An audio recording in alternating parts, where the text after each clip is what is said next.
Good communication happens when two parties equally exchange words, thoughts, and ideas.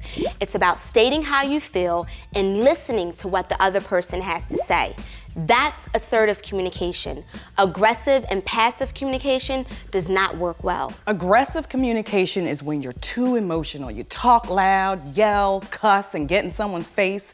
I was a very aggressive communicator, but being loud don't make you right. It just makes you loud. Being right makes you right. What's important is a two-way conversation. Just as bad is passive communication. That was my family's problem. Passive communication is when you're not present in the moment or you don't voice your opinion, always letting someone get what they want and don't speak up. My husband was a passive communicator with Mary because he didn't understand maybe ages and stages. She was his little girl under all that. But when she became a teen, he felt like he didn't know who she was. Mary didn't really talk to either one of us. What I know is that teens want and need direction from adults. They don't say it, but it's a basic need. Let's look at what aggressive, passive, and assertive communication looks like. Nobody's perfect, but aggressive communication was part of my problem. Where the hell you been? Joe and I both were really bad communicators. Wonder where he got it from, right? He never heard me, and I never understood where that boy was coming from. He thought I was against him, but I didn't want to see my son in any trouble or hurt. I didn't use my head to communicate with him. I acted off emotion and didn't think things through. With some of the things my son was getting into, I was worried and scared for him. I felt he was heading down the wrong path with the wrong crowd. I didn't like what his friends were into, drinking, smoking weed. He was trying to be a player and thinking he was grown when he wasn't. Instead of hearing my concern for him, Joe thought I was angry, nagging, and that I really didn't care about him, which just wasn't the case at all. I did not use my head. Far as body, I made eye contact, but it was glaring and sarcastic and accusing. None of those things help people work together. I didn't care at all about respecting his personal space and like mother, like son, right? Then there was my voice. I screamed on him. I didn't care. I was so pissed off. I used an accusing, disrespectful tone of voice, just shouting and using sarcasm to shame him into listening instead of using sincerity and patience. Through all of this, my son had no chance to hear my real concerns for him. He was hurt because all he heard was the anger. What, am I gonna be a man like who? Rodney? James? Oh, my bad, I forgot. That's last month's flavors. Who is it this month? Ooh, what an ugly, ugly scene. Just a lot of loud yelling, ignorance and hurt with no communication and no solutions to the problems. Learn the meaning of the word.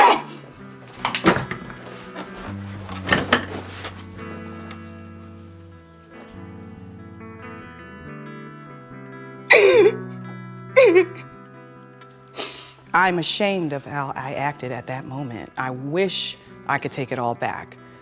Was I a bad parent? I made mistakes, but I was a good enough parent to learn from those mistakes. It took a minute, but I made the changes I needed to make for my son's and my grandson's future. There's no rewind button in life, and I can't take it back. But I learned that no matter how bad, there is always hope to improve your relationship with your child. They need and want a good relationship, and so do us parents. You're so right, girl. Now let's take a look at passive communication. My husband and I were all passive communicators, and kids take their parents' lead. Mary, unfortunately, lacked self-confidence and wouldn't speak up for herself. All of that fed into ineffective communication. Notice Mary's father is not even looking at her. He is uncomfortable trying to speak to his daughter, and it shows. This makes Mary feel uncomfortable, and she thinks her dad does not care about her. When he does speak, it's not specific or direct, and worst of all, he does not even listen to Mary or ask questions. Who wants to speak to someone who won't even look at them?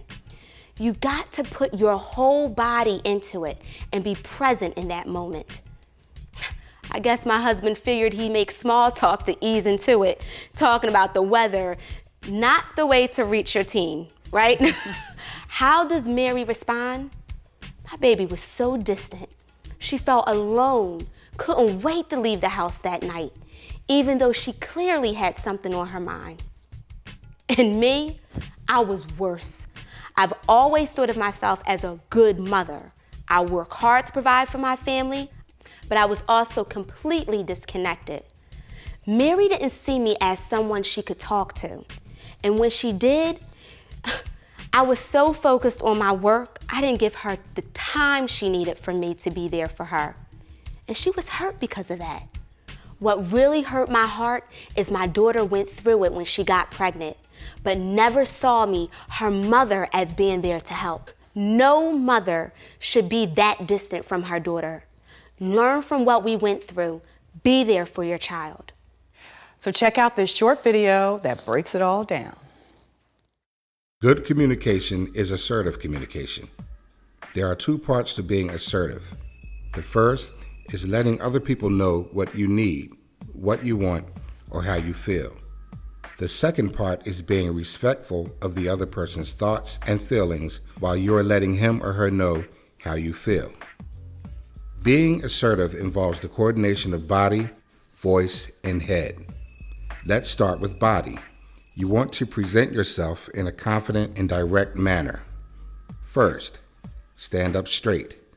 No slouching or hunched shoulders. Second, make good eye contact. Third, look confident. Fourth, stay in your own space. The next category is voice. We want to be heard accurately, but it is also important to listen. First, listen. This means using both your eyes and your ears to listen without interrupting. Listening shows that you are respectful and care. Second, restate yourself. This means that you will repeat what you heard the other person say. Make sure you understood him or her correctly. Third, use a clear and firm voice.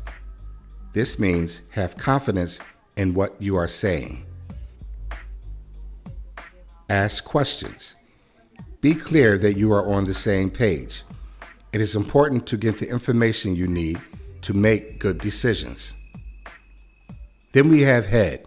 An adult-teen discussion can be emotional since there is so much concern and love involved. We want to be less emotional. In the head section, there are several rules of thumbs.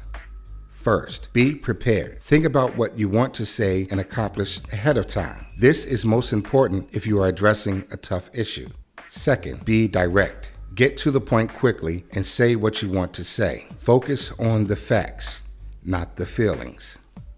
Third is stay calm. They will react to our emotions. Don't let your emotions get out of control. Find what works to stay calm. Taking a deep breath or counting to 10 may help. Fourth, be open and understanding. Remember, there are at least two sides to every story. Hear your teens out and be flexible in finding a solution. Last, be respectful. Don't criticize. As much as we may want to or may not agree, it makes teens more defensive. Be positive. Don't list problems. Focus on solutions. Finally, there are two other important things to remember. 1, timing is key. Find a time when you both are comfortable and can concentrate on what is being said. And second, know when to walk away. If it gets out of control or too emotional, it is okay to walk away until later.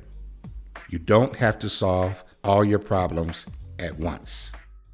Good communication happens when a person states how they feel are heard and understood without emotions getting in the way, and that you are also able to listen to the other person, even if you disagree with them. When I finally got that, it helped me out a lot. It may seem obvious, but some parents just have a one-way conversation with their teen. I talk, you listen. When we feel that we're not being heard, we get upset, but we don't see the other side. Now, let's look at the communication we want, assertive communication. See, Tanisha and her parents were effective, assertive communicators. They used their head, body, and voice to communicate clearly. Tanisha's mom knew that Tanisha had some drama with a boy, and unfortunately it was my son.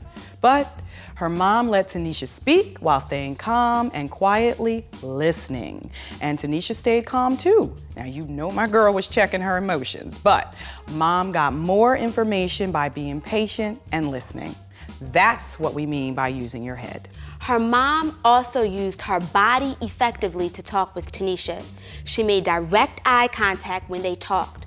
She stayed in her own personal space and used calm gestures to communicate her feelings. Now that's using your body. Equally important, Tanisha's mom used a calm, encouraging tone of voice. By talking facts, not just emotions, she got important information from her daughter so she could understand what Tanisha was going through. She used that information to give Tanisha the right guidance. Time, patience, and working for change will take you a long way. Anyone can make a change. It's up to you to be the kind of communicator you want to be and how you decide to react to things. With a little help, it's never as bad as it seems.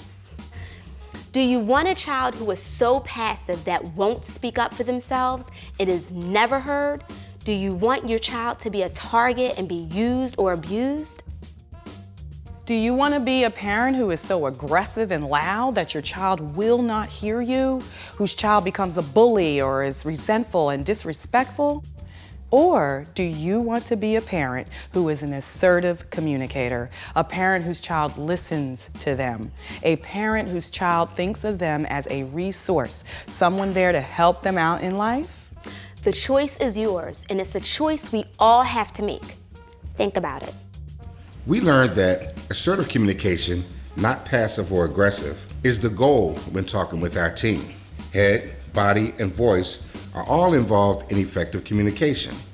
Remember, picking the right time and place to talk is important. It may not always seem like it, but parents have the most influence on their teens, not their peers, not TV, not even the music they listen to. But you are not using that power if you don't communicate or if you communicate poorly. Assertive communications with your team helps you reassert your power.